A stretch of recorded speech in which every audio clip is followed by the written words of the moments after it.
Ética a Nicômaco, Aristóteles, livro 3, narração Alisson Trindade. Já que a virtude tem relação com as paixões e com as ações, e que esses estados podem ser quer voluntários e encorajar o elogio ou o vitupério, quer involuntários e provocar a indulgência e às vezes a compaixão.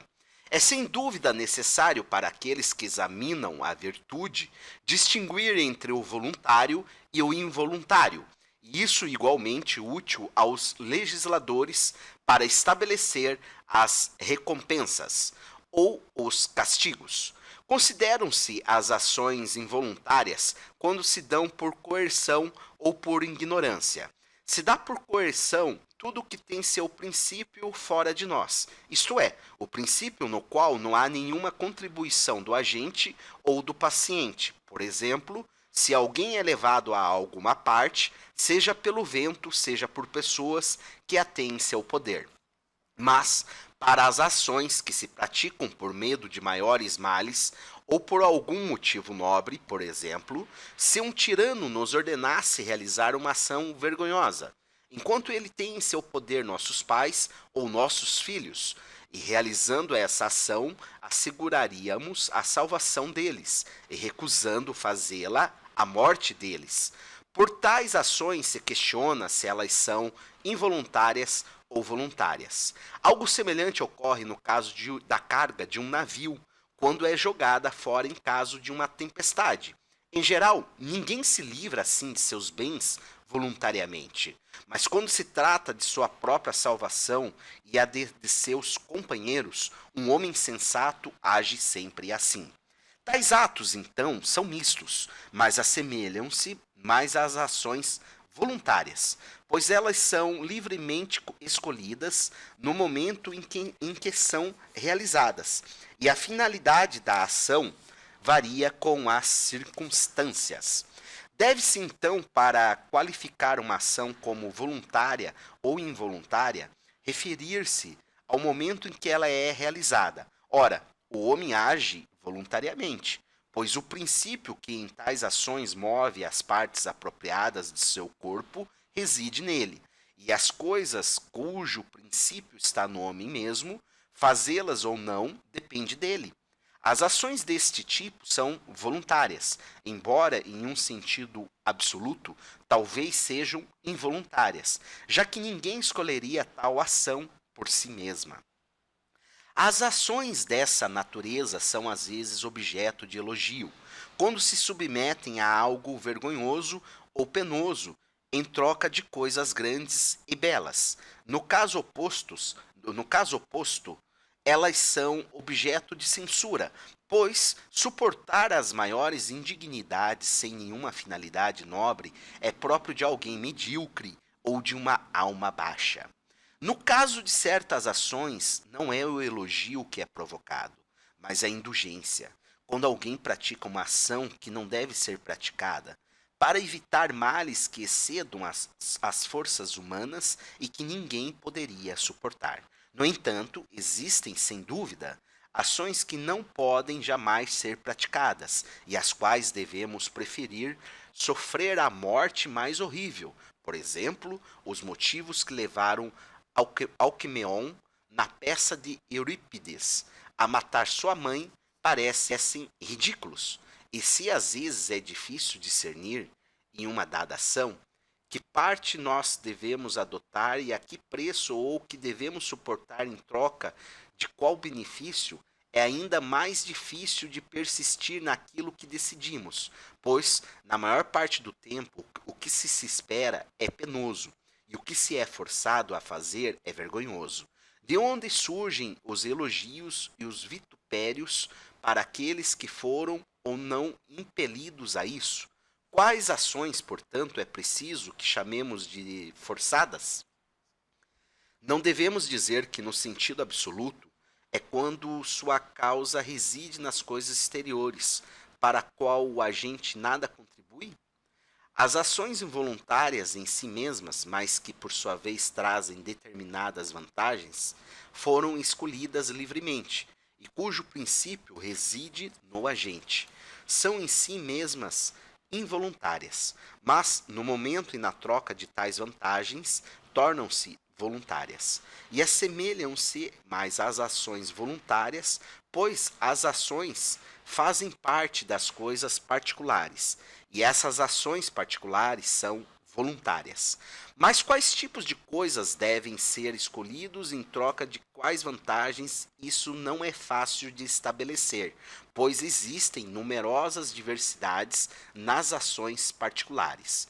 Se alguém afirmasse que as coisas agradáveis e as coisas belas são forçadas, pois elas agem a partir do exterior, todas seriam nesse momento ações forçadas, pois é em vista dessas satisfações que todas essas ações são realizadas. Além disso, os atos feitos por pressão e de modo involuntário são acompanhados de um sentimento de dor, enquanto os atos que têm por objetivo uma coisa agradável ou nobre são feitas com prazer. Portanto, é ridículo acentuar as coisas exteriores e não a si mesmo, sob o pretexto de que é mais facilmente captado por tais atrativos, e de não considerar realmente a si mesmo com a causa das boas ações, mas lançar a culpa das ações vergonhosas sobre os objetos do prazer. Assim, então, parece que o ato forçado é aquele que tem seu princípio do lado fora, sem nenhuma participação do agente que sofre o constrangimento. Todo ato feito por ignorância é não voluntário, e somente é involuntário o que produz dor e arrependimento. De fato, o homem que, após ter realizado uma ação qualquer por ignorância, não sente nenhum desprazer por seu ato, não agiu voluntariamente, já que ele não sabia o que estava fazendo, mas também não agiu involuntariamente, já que não experimentou nenhuma dor e arrependimento. Assim, um homem que agiu por ignorância e se arrepende do que fez, não se considera que ele agiu voluntariamente, o que não se arrepende, para distinguir do caso precedente, que ele agiu involuntariamente. Assim, atos cometidos por ignorância são de dois tipos. Se o agente se arrepende do ato, pensamos que ele agiu involuntariamente. Se ele não se arrepende, podemos chamá-lo de não voluntário, pois o segundo caso é diferente do primeiro e, de fato, é preferível dar-lhe um nome que lhe seja adequado. Existe também uma diferença entre agir por ignorância e realizar um ato em ignorância, pois o homem embriagado por vinho ou com raiva não parece agir por ignorância, mas por uma das causas que acabamos de mencionar. Embora ele haja sem conhecimento e em ignorância. Assim, todo homem perverso ignora as coisas que ele deve fazer e aqueles de que ele deve se abster. E é esse tipo de erro que torna os homens injustos e, em geral, maus. Mas é errado querer aplicar a expressão involuntária se o homem ignora o que lhe é vantajoso, pois a ignorância não está nas escolhas deliberadas, que é causa do ato involuntário. Ela é somente a causa de sua perversidade. Isso também não é ignorância do universal, o que é censurável. Mas o que torna a ação involuntária é a ignorância dos particulares, isto é, das suas circunstâncias e seu objeto, pois é nesse caso que se exercem a piedade e a indulgência, porque aquele que está em ignorância de algum desses fatores age involuntariamente. Nestas condições, talvez seja interessante determinar qual é a natureza e o número dessas particularidades. Elas dizem respeito ao agente em si, ao ato, à pessoa ou à coisa objeto do ato, e às vezes ainda o instrumento. Por exemplo, uma ferramenta com a qual o ato é feito, o efeito, por exemplo, salvar a vida de alguém, e o modo que é realizado, por exemplo, docemente ou com violência. Ora, essas diferentes circunstâncias ninguém, a menos que seja louco, poderia ignorar. É evidente que não se pode ignorar o agente, pois como ignorar a si mesmo? Por outro lado, é possível ignorar o que se está fazendo, como quando se diz que isso lhe escapou ao falar, ou eles não sabiam que se tratava de algo secreto. Tal como Esquilo disse nos Mistérios, ou como o homem que soltou a catapulta, que apenas querendo fazer uma demonstração, disse que ela soltou-se sozinha. Pode-se ainda tomar seu próprio filho como um inimigo, como Merope, ou uma lança afiada por uma lança sem ponta, ou uma pedra por uma pedra pomes, e ainda com a intenção de lhe salvar a vida, matar alguém lhe dando veneno, ou ferir alguém quando se deseja apenas tocá-lo, como no pugilato.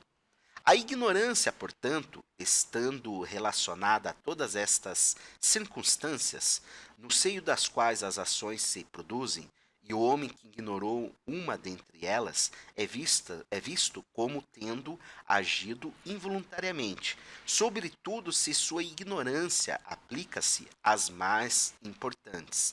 E as mais importantes, parece, são aquelas que têm o ato em si, e o resultado que se esperava. Tal é, então, o tipo de ignorância que permite chamar um ato de involuntário, mas ainda é preciso que esse ato seja acompanhado de dor e arrependimento. Dado que aquilo que é feito por constrangimento ou por ignorância é involuntário, o ato voluntário parece ser aquele cujo princípio reside no próprio agente, conhecendo as circunstâncias particulares nas quais sua ação se produz. Sem dúvida, é difícil chamar involuntários os atos feitos por impulsividade ou por desejo.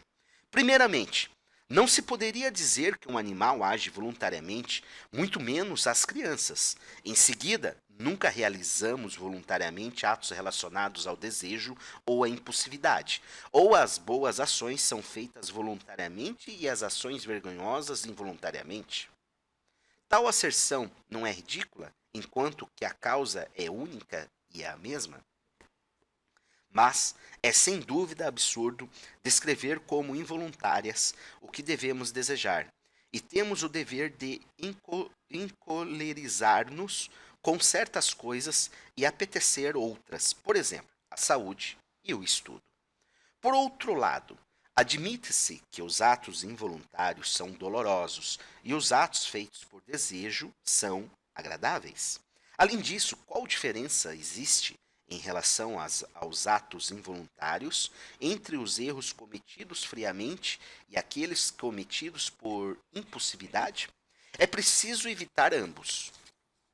Mas parece também que as paixões irracionais não são menos humanas do que a razão, de modo que as ações que procedem da impulsividade ou do desejo pertencem também ao homem. Portanto, é absurdo colocar essas ações como involuntárias. Após ter definido o ato voluntário e o ato involuntário, devemos em seguida tratar da escolha, pois essa noção parece estar estreitamente ligada à virtude e permite, mais do que os atos, levantar um julgamento sobre o caráter de alguém. Assim, a escolha parece ser algo voluntário, não sendo, no entanto, idêntico ao ato voluntário, o qual tem uma extensão maior. De fato, tanto as crianças quanto os outros animais participam do ato voluntário, mas não da escolha. E embora chamemos de voluntários os atos realizados espontaneamente, não podemos dizer que eles são feitos por escolha. Aqueles que afirmam que a escolha é um apetite, ou uma impulsividade, ou um desejo, ou uma forma de opinião, não parecem falar corretamente. Os homens desprovidos de razão não exercem a escolha, mas eles sentem desejo e também paixão. Além disso, o homem incontinente age por desejo e não por escolha, enquanto o homem continente, ao contrário, age por escolha e não por desejo. Além disso, um apetite pode ser contrário a uma escolha, mas não um apetite contrário a um apetite. Enfim, o apetite produz prazer e dor, enquanto que a escolha não produz nem dor nem prazer. Ainda menos se pode dizer que a escolha é um impulso, pois os atos motivados pela impulsividade parecem ser ainda menos objeto de escolha do que os outros. Mas nem é um desejo, se bem que seja visivelmente seu vizinho. Não existe escolha de coisas impossíveis, e quem afirmou escolhê-las se passaria por insensato. Mas existe um desejo de coisas impossíveis, por exemplo, a imortalidade. Por outro lado, o desejo por coisas que não se poderiam de nenhuma maneira dar cabo por si mesmo, por exemplo, fazer que tal ator ou atleta chegue à vitória. Mas a escolha não se exerce jamais sobre coisas assim, mas somente sobre aquelas que se pensa poder produzir por seus próprios meios. Além disso, o desejo aplica-se ao fim e a escolha aos meios. Por exemplo, desejamos estar com boa saúde, mas escolhemos os meios que nos farão estar em boa saúde. E podemos dizer ainda que desejamos ser felizes, mas não é exato que digamos que escolhemos sê-lo, pois, de um modo geral, a escolha aplica-se às coisas que dependem de nós. Nem seria a escolha uma opinião, pois a opinião parece ser acerca de todas as coisas, e não menos acerca das causas e das coisas impossíveis que dependem de nós. E são diferentes o falar falsidades e o falar verdades, não pelo mal e pelo bom, mas a escolha se caracteriza por essas coisas. Ninguém se identifica com a opinião geral, e ela não se identifica com qualquer tipo de opinião. Com efeito, é a escolha que fazemos do que é bom ou do que é mal que determina nosso caráter, mas não o que somos por ter tais opiniões. E escolhemos obter ou evitar algum bem ou algum mal. Opinamos sobre a natureza de uma coisa ou sobre as pessoas a quem essa coisa é útil, ou, enfim, sobre o modo de servir-se dela, mas dificilmente se pode dizer que nós temos a opinião de obter ou evitar alguma coisa. Além disso, a escolha é mais elogiada por relacionar-se ao objeto adequado ou correto, enquanto a opinião é louvada por ser verdadeira. E escolhemos as coisas que sabemos ser melhores, mas opinamos sobre o que não sabemos exatamente. Enfim, parece que não são as mesmas pessoas que, ao mesmo tempo, praticam as melhores escolhas e professam as melhores opiniões. Mas algumas pessoas possuem excelentes opiniões, mas por perversidade escolhem fazer o que não é devido. Que a opinião preceda ou acompanhe a escolha é indiferente, pois não é isso que examinamos, mas se existe identidade da escolha com algum tipo de opinião. O que é então a escolha ou qual tipo de coisa ela é? Visto que não é absolutamente nada do que acabamos de dizer. É evidentemente uma coisa voluntária, mas tudo que é voluntário não é objeto de escolha. Não seria então aquilo que primeiramente consideramos? A escolha de fato é acompanhada de razão e de pensamento, e mesmo seu nome parece dar a entender que é o que é escolhido antes de outras coisas. Mas delibera-se acerca de todas as coisas, e toda coisa é objeto de deliberação, ou antes, existem algumas coisas acerca das quais não existe deliberação. Nós devemos, sem dúvida, denominar um objeto de deliberação, não por aquilo que deliberaria um tolo ou um louco, mas por aquilo que um homem sensato deliberaria. Ninguém delibera sobre as coisas eternas, por exemplo, acerca da ordem do mundo ou a incomensurabilidade da diagonal com o lado do quadrado. E não deliberamos sobre as coisas que estão em movimento, mas são geradas sempre da mesma maneira, que por necessidade, quer por natureza, ou por qualquer outra causa, por exemplo, os solstícios e o levantar dos astros.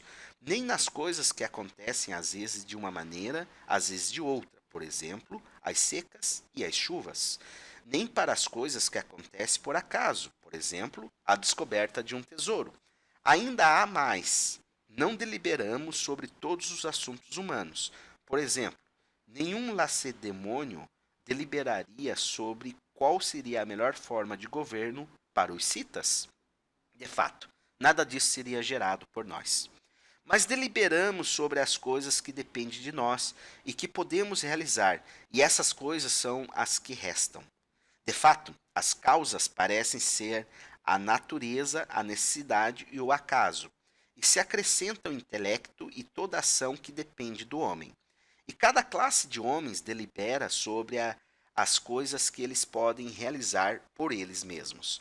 No caso das ciências exatas e autônomas, não existe deliberação, por exemplo, naquelas que dizem respeito às letras do alfabeto, pois não duvidamos de como é preciso escrevê-las. Por outro lado, as coisas realizadas por nós e cujo resultado não é sempre o mesmo, essas são objeto de nossas deliberações. Por exemplo, as questões da medicina e os assuntos de dinheiro.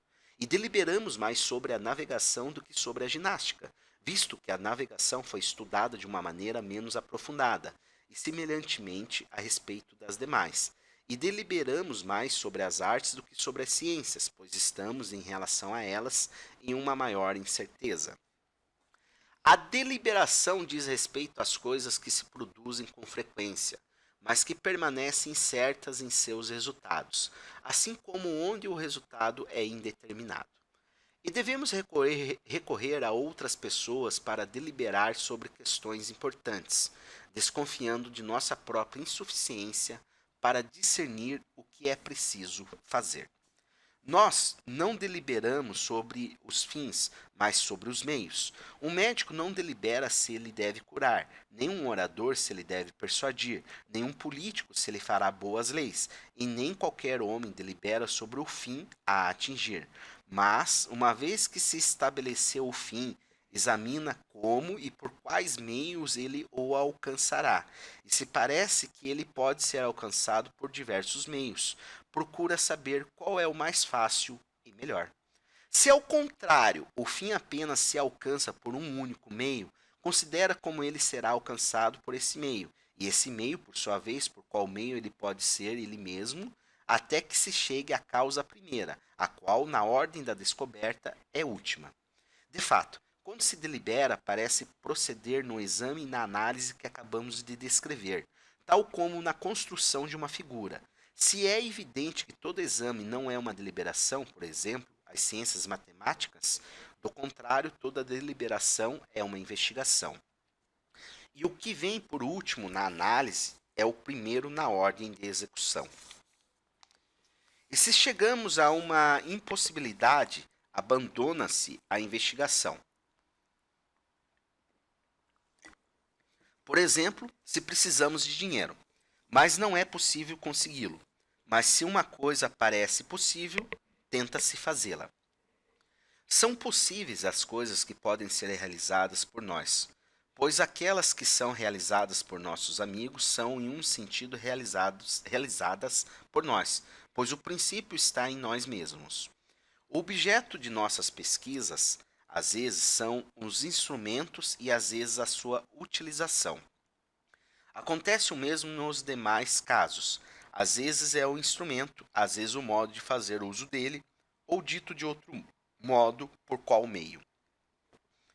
Parece também, assim como foi dito, que o homem é a origem de suas ações, e a deliberação aplica-se às coisas que são realizadas pelo próprio agente, e todas as nossas ações tendem a fins que não eles mesmos. Com efeito, o fim não poderia ser um objeto de deliberação, mas somente os meios em vista do fim. Mas é preciso também excluir as coisas particulares. Por exemplo, se isso um pão e se ele foi assado de maneira adequada, pois essas são questões para percepção. E se devesse sempre deliberar, iríamos ao infinito. O objeto da deliberação e o objeto da escolha são idênticos, exceto quando o objeto da escolha já foi determinado, já que a coisa julgada como preferível segue a deliberação que é escolhida. Com efeito, cada um cessa de procurar como ele agirá quando fizer o princípio voltar a si mesmo e para a parte diretriz de si mesmo, pois é essa parte que escolhe. Isso é ainda evidente nas antigas constituições que Homero retratou, nas quais os reis anunciavam a seu povo o que eles haviam escolhido. Sendo o objeto da escolha entre as coisas em nosso poder um objeto de desejo sobre o qual se deliberou, a escolha será um desejo deliberativo das coisas que dependem de nós. Pois uma vez que nos decidimos, o resultado de uma deliberação, nós desejaremos então conforme a nossa deliberação. Assim, podemos considerar descrita a escolha, em suas grandes linhas, determinada a natureza de seus objetos e estabelecido que ela se relaciona com os meios que conduzem ao fim. Já foi dito que o desejo tem por objeto o fim, mas para alguns ele parece ser o próprio bem, e para outros o bem aparente. Aos primeiros ocorre que, como consequência de sua premissa, a coisa pelo homem que não escolhe corretamente não é objeto do desejo, pois se fosse assim, admitir-se-ia também que é uma coisa boa, ou no suposto caso, é uma coisa má. Por outro lado, aqueles que afirmam que é o bem aparente, que é objeto de desejo, são levados a dizer que não existe um objeto de desejo por natureza, mas que é somente o que parece bom a cada indivíduo. Ora, tal coisa parece boa a um, e tal coisa a outro, sem contar que elas podem, no caso apropriado, estar em oposição. Se essas consequências não são ainda satisfatórias, não se deve dizer que, em absoluto e segundo a verdade, o bem é o objeto do desejo, mas para cada um de nós é o que aparece como tal? Que, por consequência, para o homem honesto, o que ele deseja é o que é verdadeiramente o bem, enquanto que, para o desonesto, é qualquer coisa o que ele desejará. Tal como no caso do nosso corpo. As coisas saudáveis o são para os corpos em bom estado, enquanto que para um organismo debilitado outras coisas são saudáveis. E acontece o mesmo para as coisas amargas, doces, quentes, pesadas, e assim em cada caso, pois o homem bom julga corretamente todas as coisas, e todas lhe parecem como elas verdadeiramente são.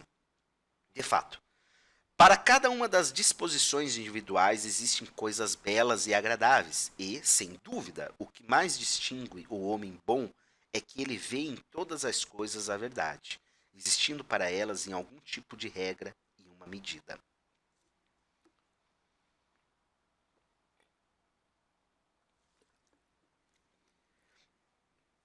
Na maioria dos homens, ao contrário, o engano parece surgir por causa do prazer, pois, não sendo um bem, existe em aparência.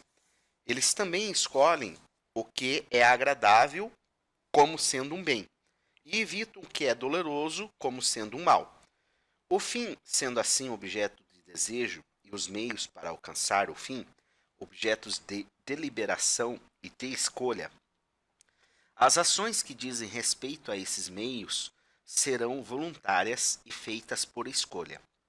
Por consequência, a virtude também depende de nós, e igualmente também o vício. De fato, como também depende de nós agirmos, e depende também não agir. E onde depende de nós dizermos não, depende também de nós dizermos sim. De modo que, se agir depende de nós quando a ação é boa, dependerá de nós também não agir quando a ação é vergonhosa. E se não depende de nós agirmos quando é boa, dependerá de nós também agir quando a ação é vergonhosa. Mas se realizar ações boas e vergonhosas depende de nós, do mesmo modo também depende o não realizá-las. E se isso significa ser bons ou maus, então depende de nós sermos virtuosos ou viciosos. Dizer que ninguém é voluntariamente perverso, nem involuntariamente feliz, parece ser tanto verdadeiro quanto falso. Pois se ninguém é feliz involuntariamente, a infelicidade é voluntária. Ou, então, é preciso contestar a questão que há poucos dissemos. e recusar ao homem de ser o princípio gerador de suas ações, como acontece a um pai com seus filhos.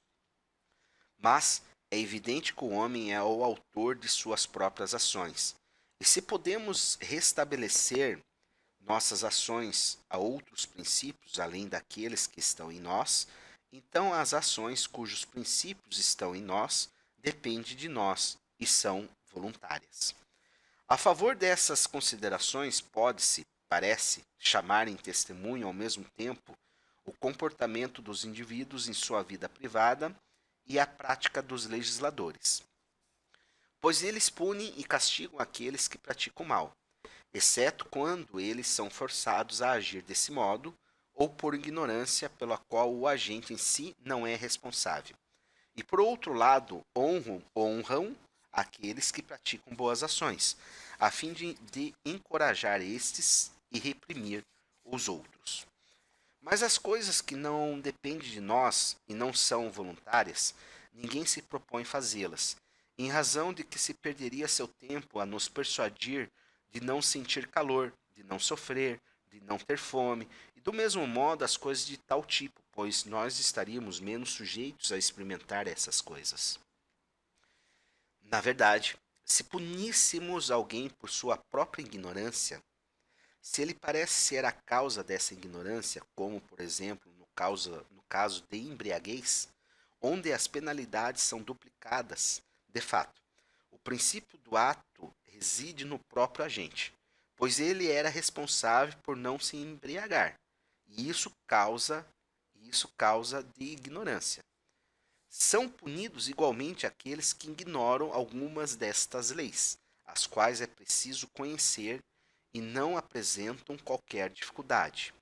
E agimos assim mesmo todas as vezes em que a ignorância nos parece ser resultado da negligência, pois presumimos que depende dos culpados não permanecer na ignorância, já que poderiam ter-se informado de modo mais zeloso.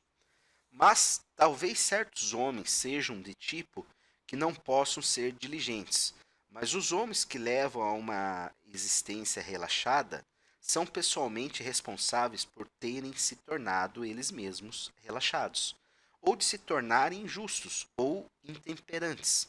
No primeiro caso, tratando-se com perfídias, e no segundo, passando sua vida a beber ou a cometer excessos parecidos. De fato, é pelo exercício de ações particulares que eles adquirem um caráter do mesmo tipo que elas.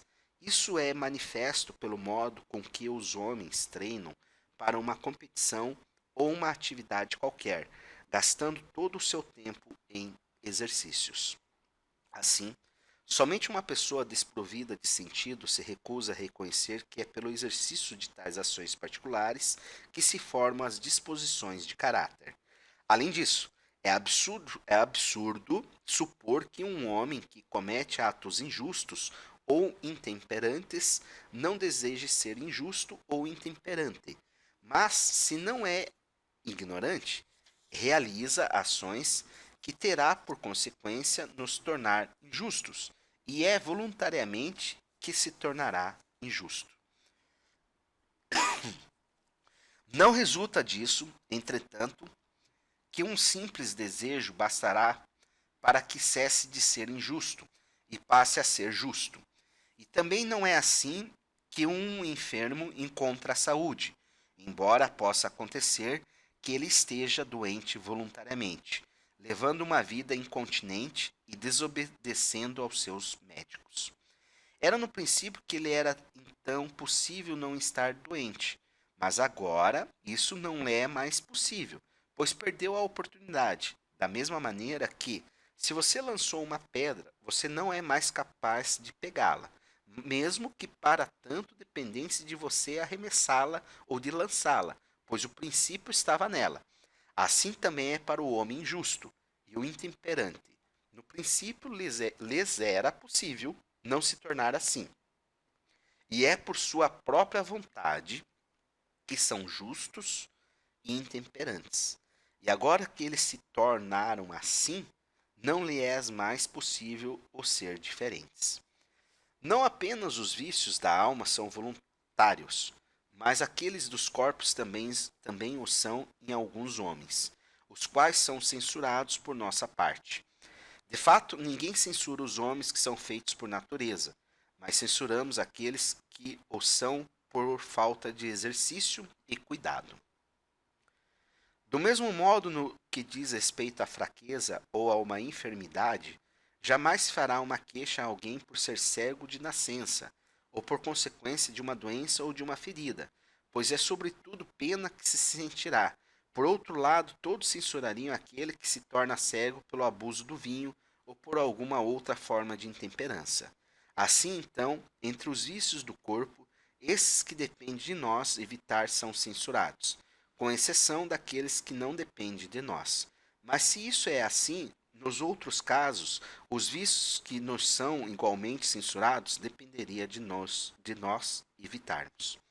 Mas alguém poderia dizer que todos os homens têm em vista o bem que lhe aparece como tal, mas que não é responsável de que tal coisa nos apareça como boa, e que o caráter de cada um determina o modo cujo fim lhe parece. A isso repliquemos que se cada um é, em um sentido geral, causa de suas próprias disposições, será assim, de certo modo, causa da sua concepção de bem. Senão, ninguém será responsável por sua má conduta.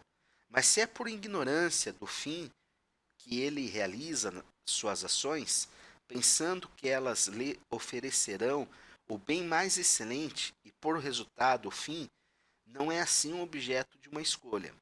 Um homem precisa, por assim dizer, nascer com uma visão que permitirá julgar bem e de escolher o que é verdadeiramente bom. E será um homem de uma boa disposição natural quando o possuir, de fato. Esse é o maior e mais belo dos dons, e algo que não é possível ser adquirido ou aprendido com outro, mas que possuirá tal como recebido de nascimento. E o fato de ser bem e nobremente dotado pela natureza constituirá uma boa disposição no sentido mais completo e verdadeiro do termo. Se, portanto, isso é verdade, em que a virtude será mais voluntária que o vício? Nos dois casos, a situação é a mesma tanto para o homem bom quanto para o mal. E a sua visão de fim é determinada da mesma maneira, por natureza ou de qualquer forma que seja. E todas as suas ações são guiadas em referência a esse fim que eles agem em cada caso. Que se admita, então, que, para todo homem, a visão que ele tem de seu fim, qual seja esse fim, não lhe é dado por natureza, mas ele é devido em parte a ele mesmo, ou se, embora se admita que o fim seja dado por natureza, a virtude ainda é voluntária, porque as ações do homem bom para atingir seu fim são voluntárias. Em ambos os casos, o vício será tão voluntário quanto a virtude, pois no homem mau está igualmente presente aquilo que depende dele próprio em suas ações, embora não na sua escolha de um fim. Se, então, como se diz, as virtudes são voluntárias, e de fato, nós somos nós mesmos, em certa medida, as causas de nossas próprias disposições de caráter. E por outro lado, é a natureza de nosso caráter que nos faz aplicar tal ou tal fim. Os vícios também seriam voluntários. No que diz respeito às virtudes em geral, já esboçamos uma definição quanto ao seu gênero, sendo elas tanto meios quanto disposições de caráter, e que além disso tende por sua natureza para a realização dos atos pelos quais são produzidas, que depende de nós. São voluntárias e agem conforme a regra justa. Mas as ações não são voluntárias da mesma maneira que as disposições de caráter, pois do início ao fim somos senhores de nossas ações, quando nós sabemos as circunstâncias, mas embora controlemos o despontar das disposições de caráter, a aplicação de cada uma delas não é conhecida, assim como no caso das doenças, mas como depende de nós agir ou não de tal maneira, elas são, por isso, voluntárias. Retomando, cada uma das diferentes virtudes indicamos qual é a natureza delas, sobre quais tipos de objetos elas se relacionam e de qual modo, fazendo isso, nós mostraremos também quantas são.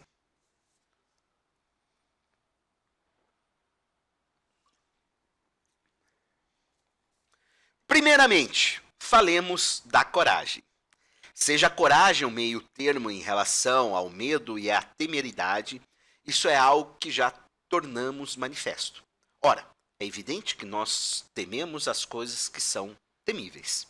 E essas coisas, para dizer de uma maneira única, são os males, e é por isso que o medo é definido como uma expectativa do mal.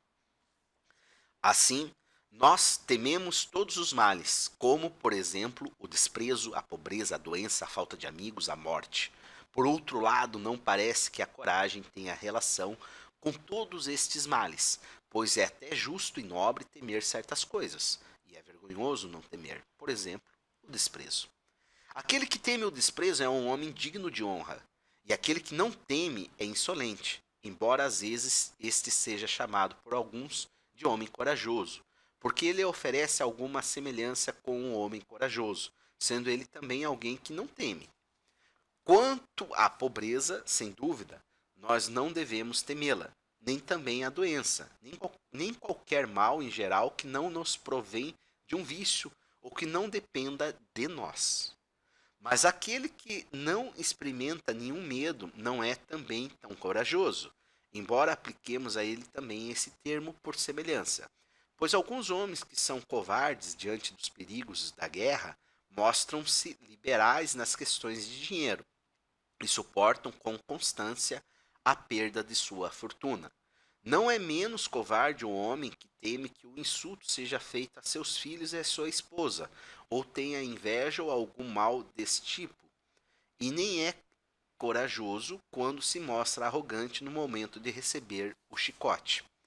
Nestas condições, com quais tipos de coisas temíveis se relaciona o homem corajoso?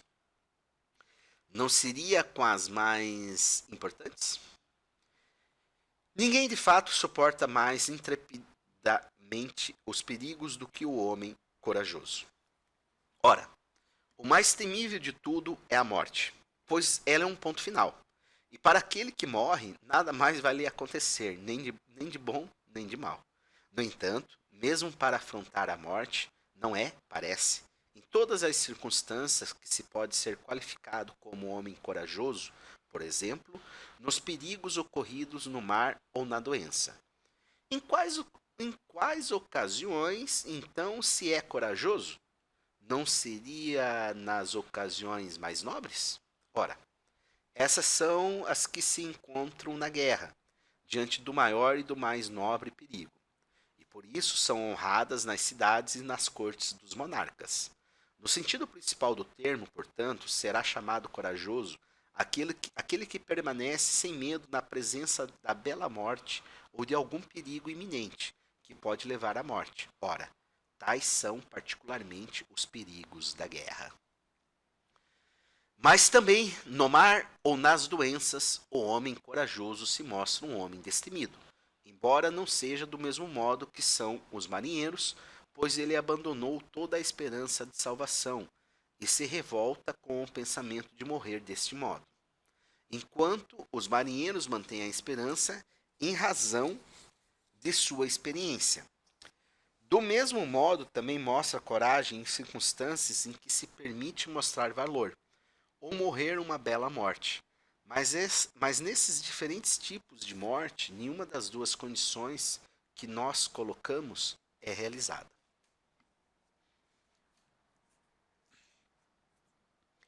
Mesmo que as coisas não sejam temíveis para todos os homens, existem, contudo, coisas que afirmamos ultrapassar as forças humanas e que são, por consequência, temíveis para todos, ao menos para todo homem em seu juízo normal.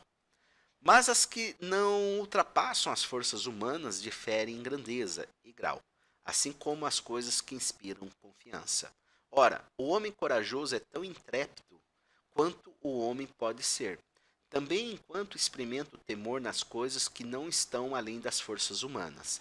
Ele as enfrentará como é conveniente e como pede a regra, pois essa é a finalidade para a qual tende a virtude. Por outro lado, é possível temer essas coisas mais ou menos, e é possível, além disso, temer coisas não temíveis, como se elas fossem temíveis. Dos erros que se pode cometer, um consiste em temer o que não se deve, outro temer como não se deve, e assim por diante. E ocorre o mesmo para as coisas que inspiram confiança. Aquele que enfrenta e que teme as coisas que deve, e por um motivo correto, da maneira que convém e no momento oportuno, ou que se mostra confiante nessas mesmas condições, esse é um homem corajoso. Pois o homem corajoso sente e age por um objeto que vale a pena e da maneira que exige a regra. E o fim de toda atividade é aquele que é conforme as disposições de caráter. E isso é igualmente verdade para o homem corajoso. Portanto, sua coragem é uma coisa nobre. Por consequência, seu fim também é de tal tipo, já que uma coisa se define sempre por seu fim. Por causa disto, é em vista de um fim nobre que o homem corajoso resiste e realiza as ações que lhe impõem sua coragem. De todos aqueles que tendem ao excesso, os muitos destemidos não recebem designação. Nós dissemos mais acima que muitas das disposições não têm nome, e seriam uma espécie de loucos ou insensíveis se não tivessem medo de nada, nem de um terremoto, nem das ondas, com conta os celtas. O outro, que excede em confiança no que diz respeito às coisas temíveis, é um temerário, e o temerário é considerado ainda como um pretensioso, e que se dá ares de coragem. O que o homem corajoso é em relação às coisas temíveis, o temerário deseja parecer, e nas situações que é possível, ele o imita o primeiro. É por isso também que a maior parte desse tipo de pessoa é covarde, que se faz de bravo, pois, embora sejam corajosos nessas situações, a não se mantêm firmes por muito tempo contra as coisas que temem. O homem que teme em excesso é um covarde, pois ao mesmo tempo teme o que deve e o que não deve, e todas as outras situações desse tipo se aplicam a ele. A confiança também lhe carece, mas é em situações alarmantes que seu medo exagerado salta aos olhos. O covarde é, portanto, um tipo de homem sem esperança, pois ele teme tudo. Para o homem corajoso, é exatamente o contrário, pois sua confiança é a marca de uma disposição voltada para a esperança. Assim, a covardia, a temeridade e a bravura se relacionam com os mesmos objetos. A diferença que os separa está unicamente no modo que eles se comportam com esses objetos. Os dois primeiros, com efeito, pecam pelo excesso e por falta, enquanto o terceiro se mantém em uma posição mediana, que é a posição correta. Os temerários, além disso, são precipitados e anseiam os perigos, mas no momento crítico afastam-se dele, enquanto os homens corajosos são vivazes na ação e calmos no tempo que a precede. Assim como nós dissemos, a coragem é um meio termo em relação às coisas que inspiram confiança e aquelas que inspiram temor na circunstância que nós indicamos. E o homem corajoso escolhe ou suporta essas coisas porque é nobre fazê-lo ou porque é vergonhoso não fazê-lo. Ora, morrer para escapar da pobreza, das tristezas, do amor ou de qualquer outro sofrimento não é próprio do homem corajoso, mas sim de um covarde. Isto é, de fato, uma fraqueza, de fato, uma fraqueza fugir das coisas dolorosas. E tal homem enfrenta a morte não porque ele é obrigado a agir assim, mas para escapar do mal. Tal é, então, a natureza da coragem, mas esse termo é empregado para designar 5 espécies diferentes.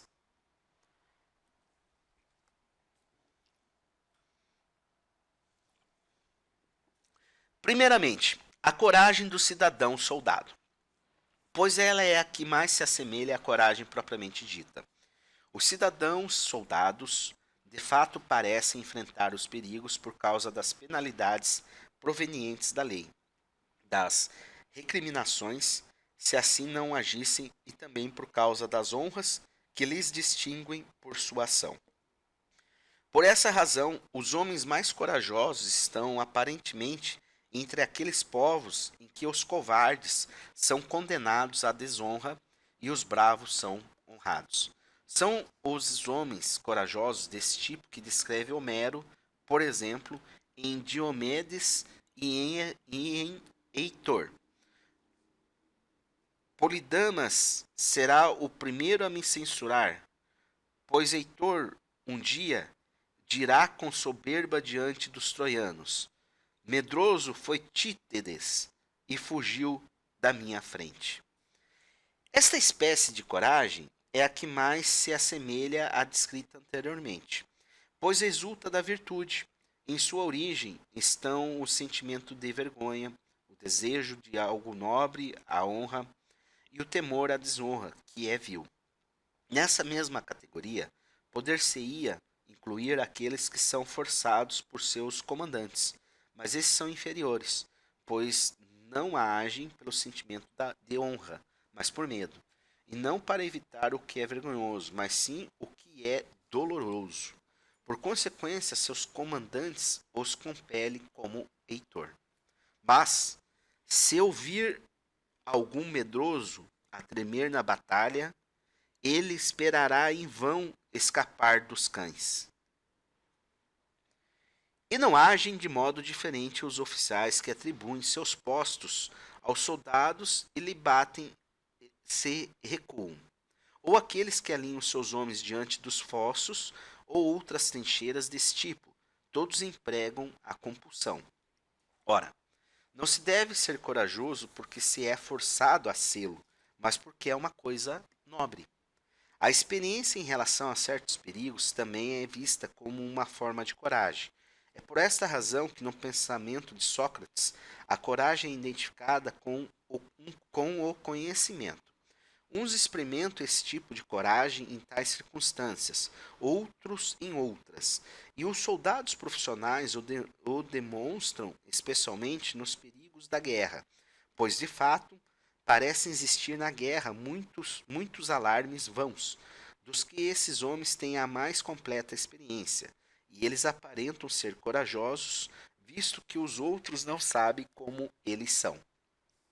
Além disso, a experiência os torna mais capazes no ataque e na defesa, por sua habilidade em usar suas armas, tanto para o ataque quanto para a defesa.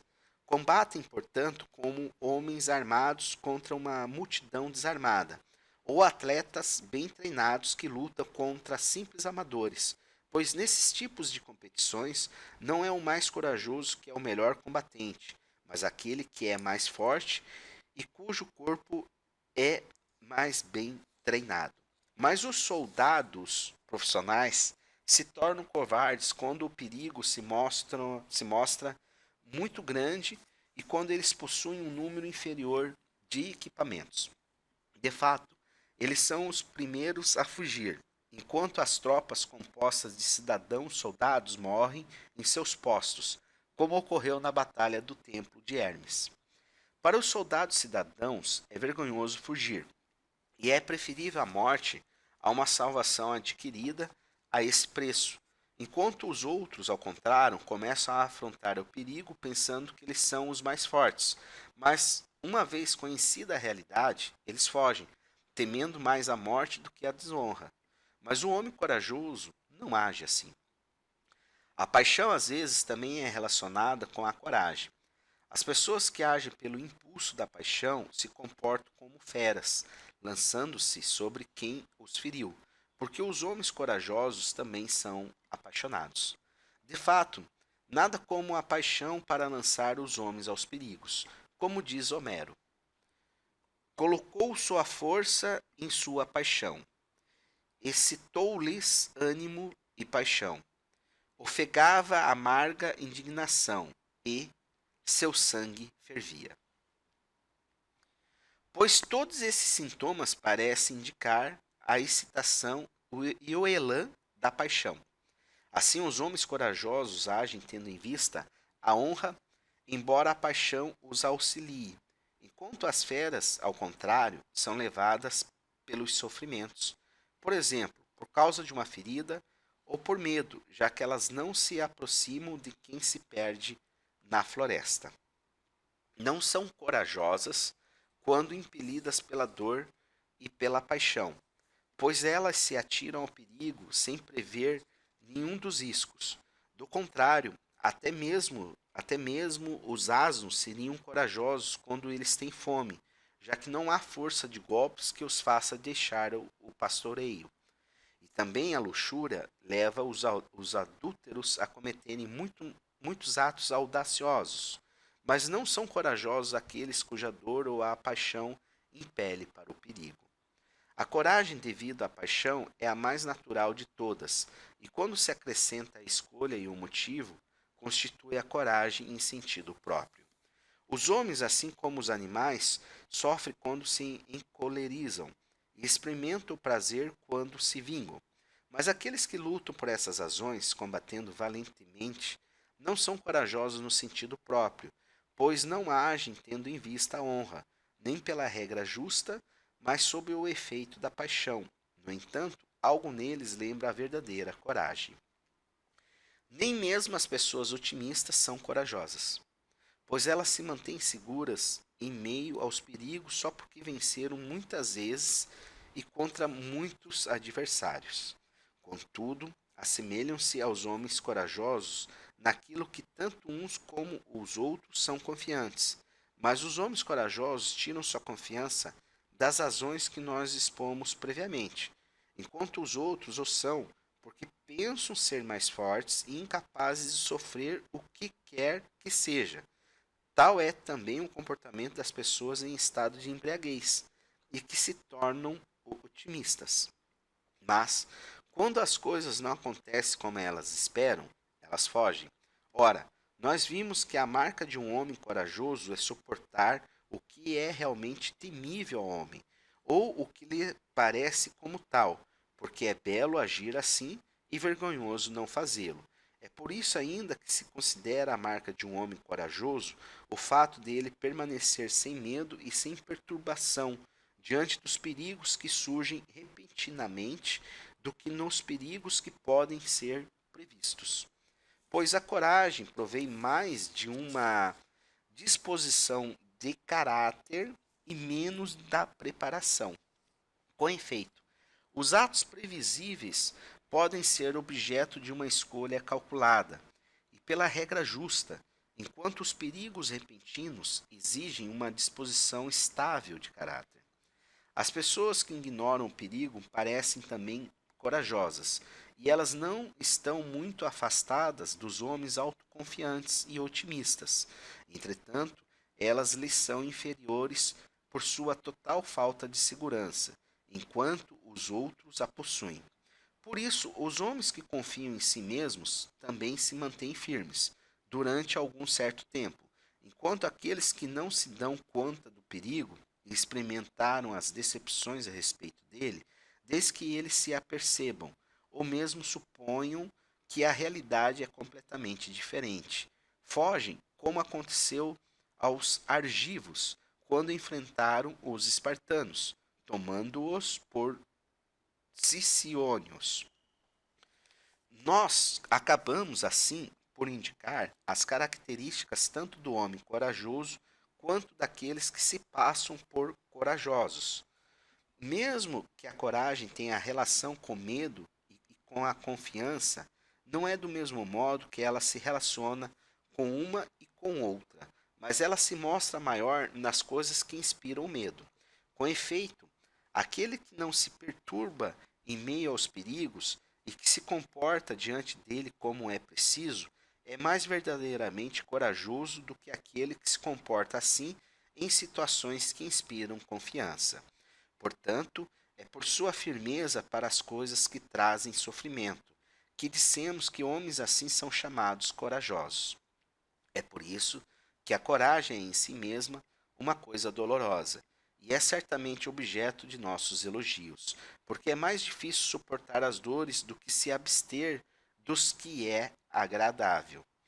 Não que devemos pensar que o objetivo da coragem não seja uma coisa agradável, mas apenas é ocultada pelas circunstâncias que a acompanham, como acontece semelhantemente nas competições de ginásticas, pois entre os pugilistas, o fim para o qual eles combatem é agradável, a coroa e as honras, enquanto que os golpes que eles recebem são dolorosos para o corpo, assim como seus esforços, e como são muitos os golpes e esforços.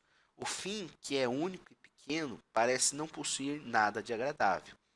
Assim, se o fim que diz respeito à coragem é de mesma ordem, a morte e as feridas serão dolorosas ao homem corajoso, que ele as sofrerá a contragosto, mas as suportará, porque é nobre agir dessa maneira, e vergonhoso não agir dessa maneira.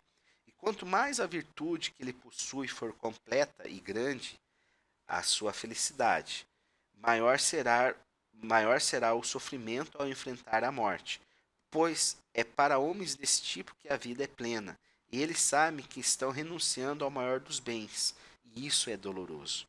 Mas eles não são menos corajosos por isso, e talvez eles o sejam mais porque eles preferem os trabalhos nobres da guerra aos grandes bens de que falamos.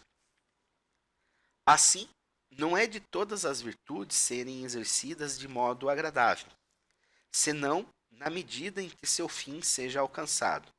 Mas nada, sem dúvida, nos impede de pensar que não são aqueles que possuem o gênero da coragem que descrevemos, que são os melhores soldados, e sim os que, sendo menos corajosos, não dispõem de quaisquer outros bens, pois é com prontidão que eles se expõem aos perigos, e eles dão sua vida em troca de pequenos lucros.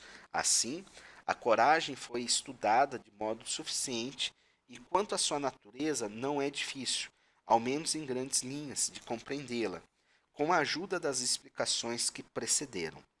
Após a coragem, falemos da temperança, pois parece que estas duas virtudes são aquelas da parte irracional da alma.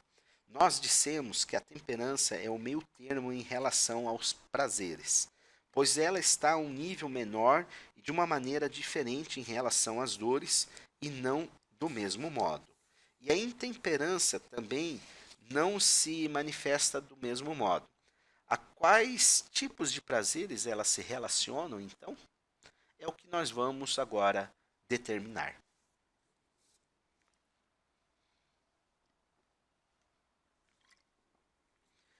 Pode-se admitir que os prazeres se dividem em prazeres do corpo e em prazeres da alma. Por exemplo, temos o amor à honraria e o amor ao saber. Com efeito, para cada um desses casos, o prazer é encontrado no objeto que é levado a amar, sem que o corpo seja afetado, mas a mente. Mas aqueles que procuram tais prazeres não são chamados nem de temperantes, nem intemperantes. E ocorre o mesmo para todos aqueles que se entregam a outros prazeres, que não são corporais, aqueles que se comprazem em escutar ou contar fábulas, e que passam seus dias a vadiar para lá e para cá, são chamados falastrões, e não de intemperantes. E da mesma maneira, aqueles que possuem problemas com a perda de dinheiro ou de amigos. A temperança poderia então ser aplicada aos prazeres corporais, e mesmo assim não indistintamente. Por exemplo, os homens que encontram prazer nos objetos da visão, como as cores, as formas e a pintura, não são chamados nem de temperantes nem de intemperantes. E, no entanto, poder-se-ia pensar que mesmo nesse domínio ele pode ter um prazer, quer legítimo, quer excessivo ou insuficiente. A mesma observação para aqueles que encontram prazer na audição. As pessoas que possuem um gosto imoderado para a música ou o teatro, nós jamais as chamamos intemperantes, e nem de temperantes, aqueles que o fazem na medida justa. Nem mesmo se dá esses nomes àqueles que amam os prazeres do olfato, senão por acidente, aqueles que se comprazem com o odor das maçãs ou das rosas, ou dos perfumes. Nós não os chamamos de intemperantes, mas chamamos assim antes aqueles que se deleitam aos odores dos ungüentos ou dos pratos, pois os intemperantes encontram aí o seu prazer, pois esses odores lhe fazem lembrar os objetos de seu apetite. Pode-se seguramente constatar que mesmo as outras pessoas, quando elas têm fome, possuem prazer com o cheiro da refeição, mas sentir prazer com esses tipos de odores é próprio de um homem intemperante, pois esses são para ele objetos de apetite. Entre os animais, esses sentidos existem apenas acidentalmente. Os cães, por exemplo, não sentem prazer com o odor das lebres, mas eles sentem prazer em comê-las.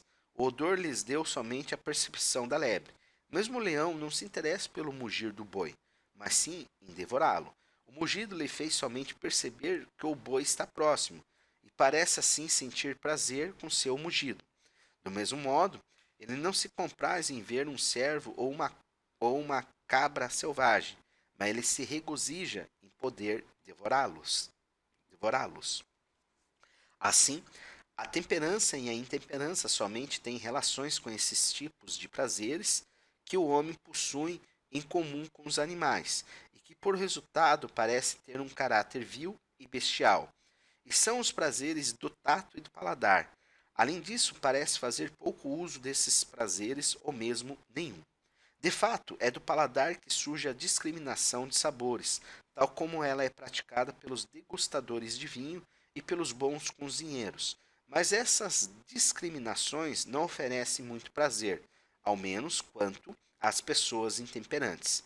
Aqueles que buscam apenas a satisfação que lhes vem através do tato, tanto no beber, no comer, como são nos prazeres sexuais. Foi por isso ainda que um certo glutão suplicava aos deuses para que a sua garganta se tornasse maior que uma grua, o que mostra que o seu prazer vinha do tocar.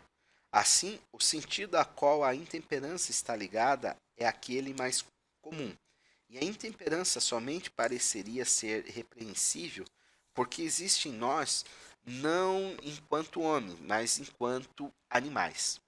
Comprazer-se com tais coisas e amá-las, além de tudo, em algumas coisas de bestial.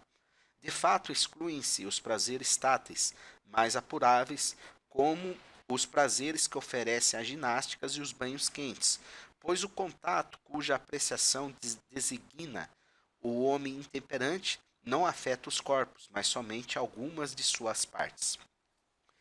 Dos apetites, um parece ser comuns a todos os homens e outros peculiares aos indivíduos e adquiridos, por exemplo, o apetite na alimentação é natural, pois todos os homens têm apetite por alimento ou bebida, e às vezes por ambos. É o caso também do amor, como diz Homero, quando se é jovem e em plena força. Mas o fato de desejar tal tipo de alimento ou de amor varia segundo os indivíduos, e seu desejo não se aplica também aos mesmos objetos. É por isso que tais apetites nos parecem verdadeiramente nossos. Essas preferências individuais não têm menos, no entanto, qualquer coisa de natural. Tais coisas são agradáveis para uns e outros são agradáveis para outros. E algumas coisas são mais agradáveis a todos. Os homens do que qualquer objeto tomado ao acaso. De qualquer maneira, nos apetites naturais, poucos se enganam e somente em uma direção, a saber, no sentido do excesso, pois comer e beber o que se apresenta até extasiar-se é ultrapassar a quantidade estabelecida pela natureza, já que o apetite natural é apenas satisfação das necessidades de cada um. Por isso, esses são chamados deuses do estômago, por preencherem seus estômagos além da medida conveniente.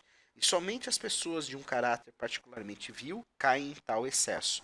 Por outro lado, nos apetites próprios para cada um, os erros são numerosos e de formas variadas. De fato, enquanto geralmente se diz que alguém gosta disso ou daquilo, seja porque ele sente prazer por tais coisas que não deve desejar, ou porque ele ultrapassa a medida, ou enfim, porque ele sente prazer de uma maneira errada, de todos esses modos as pessoas intemperantes caem em excesso.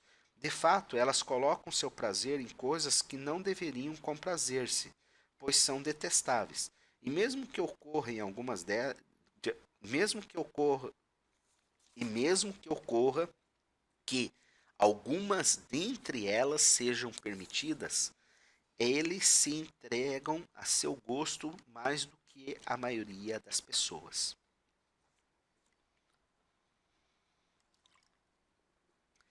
Assim, é evidente que o excesso em relação aos prazeres é intemperança e uma coisa censurável. No que diz respeito à outra parte, as dores, ninguém é, como para a coragem, chamado de temperante porque as enfrenta, nem intemperantes por não enfrentá-las, mas é chamado intemperante por se afligir além da medida, quando não encontra os prazeres que são procurados, e assim mesmo o prazer causador. E homem temperante recebe esse nome quando não sofre pela ausência do prazer. O homem temperante tem assim o apetite por todas as coisas agradáveis, ou daquelas que o são mais, e é conduzido pelo apetite para dar sua preferência a essas coisas sobre todas as outras. E é por isso que ele sofre não somente por não tê-las, mas ainda por desejá-las, pois o apetite é acompanhado pelo sofrimento, embora pareça absurdo experimentar a dor por causa do prazer. Pessoas que ficam aquém da medida no que diz respeito aos prazeres e se deleitam com eles menos do que o realmente deveriam, são raramente encontradas e quase inexistentes, pois tal insensibilidade não tem nada de humano. Com efeito, mesmo os animais fazem distinções quanto aos diferentes tipos de alimentos e se comprazem com alguns, excluindo outros. E se existe um ser que não ache nada agradável e nem estabeleça qualquer diferença entre uma coisa e outra, esse ser está muito longe da natureza humana. Além disso, um homem de tal tipo não recebeu um nome porque ele é raramente encontrado. Quanto Quanto ao temperante, ele se mantém em uma posição mediana, no que diz respeito a esses objetos, pois ele nem sente prazer com as coisas que seduzem o homem temperante, pois elas lhe repugnam, mas nem geralmente com as coisas que não deve, nem nada desse gênero de uma maneira excessiva. Por outro lado, nem sofre ou anseia por elas em sua ausência, senão moderadamente e não mais do que deve, e nunca quando não deve, e assim por diante. Por outro lado, todas as coisas que são agradáveis favorecem a saúde ou o bom estado do corpo, coisas que o homem temperante aspira moderadamente e de maneira conveniente, assim também como todas as outras coisas agradáveis que não são um obstáculo para esses fins, ou contrárias ao que é nobre, ou, enfim, além de seus meios. O homem que ultrapassa esses limites ama os prazeres desse tipo mais do que eles realmente merecem. Mas o homem temperante não é desse tipo, mas sim como pede a regra justa.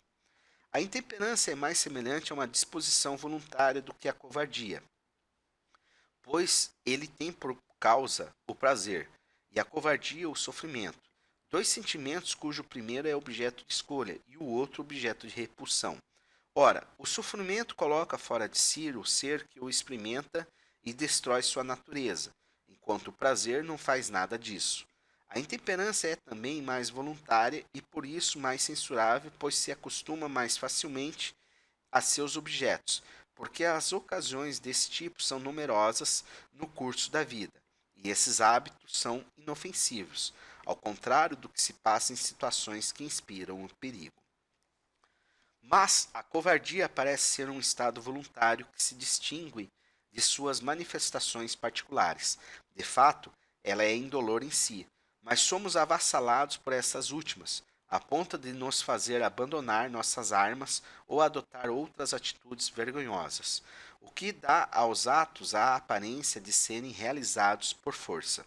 Para o homem temperante ocorre o inverso. Suas ações particulares são voluntárias, já que é apetite e desejo, mas seu caráter geral é menor, já que ninguém deseja ser um homem intemperante. Nós compreendemos ainda o termo intemperante pelas faltas cometidas pelas crianças, faltas que apresentam alguma semelhança com o que nós vimos. Quanto a dizer qual dos dois sentidos tira seu nome do outro, isso não é importante para o nosso presente esboço, mas é evidente que esse toma o seu nome do mais antigo. Em todo caso, essa extensão de sentido parece ser bem plausível, pois quem deseja coisas vergonhosas e que se desenvolve rapidamente deve ser restringido. E tal descrição se aplica principalmente ao apetite que tem uma criança. As crianças, com efeito, também vivem à mercê dos apetites, e é principalmente entre eles que o desejo do agradável é encontrado. Se, então, não se torna a criança dócil e submetida à autoridade, ela irá percorrer um longo caminho nessa via, pois em um ser sem razão o desejo do agradável é insaciável, embora experimente todas as fontes de satisfação. O exercício desse apetite reforça a tendência inata, e se esses apetites são grandes e fortes, eles cessam o raciocínio. Os apetites devem também ser moderados e em pequeno número, e não estar jamais em conflito com o princípio racional. E é a isso que chamamos um caráter dócil e contido. E da mesma maneira que a criança deve viver de acordo com as prescrições de seu mestre, assim também o elemento apetitivo deve estar conforme o princípio racional. É por isso que é preciso que o elemento apetitivo do homem temperante esteja em harmonia com o princípio racional, pois para essas duas faculdades o bem é o fim visado. E o homem temperante tem o apetite das coisas que ele deve desejar, mas da maneira que elas devem ser e no momento conveniente, o que determina o princípio racional. No que diz respeito à temperança, já dissemos o suficiente.